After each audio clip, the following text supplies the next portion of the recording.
தினம்தோறும் விளக்கேற்ற நல்ல எண்ணெய் இதயம் நல்லெண்ணெய்.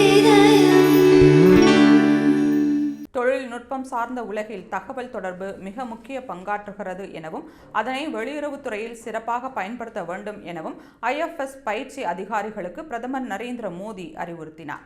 2024ஆம் ஆண்டு வெளியுறவு பணி பயிற்சி அதிகாரிகள் இன்று டெல்லியில் உள்ள லோக் கல்யாண் மராக்கில் பிரதமரை சந்தித்தனர். இந்தியாவிலும் அதிகாரிகளுடன் விரிவான கலந்துரையாடலில் ஈடுபட்ட பிரதமர் அவர்கள் பயிற்சி மற்றும் ஆராய்ச்சி கால அனுபவங்களை கேட்டறிந்தார். இதைத் தொடர்ந்து அதிகாரிகளுடன் பேசிய பிரதமர் மோடி, பாரதத்தை உலகுக்கு அறிமுகப்படுத்துவது உங்கள் கடமை. இந்தியாவை பற்றிய ஆர்வத்தை உலக இளைஞர்களிடம் உருவாக்க வினாடிக்கு வினா விவாதங்கள் போன்ற புதுமையான முறைகளை கையாள வேண்டும் என்று தெரிவித்தார்.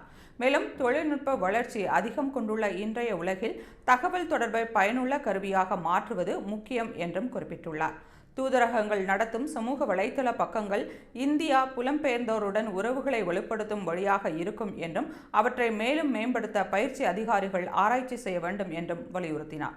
அதேபோல விண்வெளித்துறையில் வளர்ந்து வரும் இந்தியா ஸ்டார்ட் அப்களின் பங்களிப்பு குறித்து பிரதமர் பேசினார்.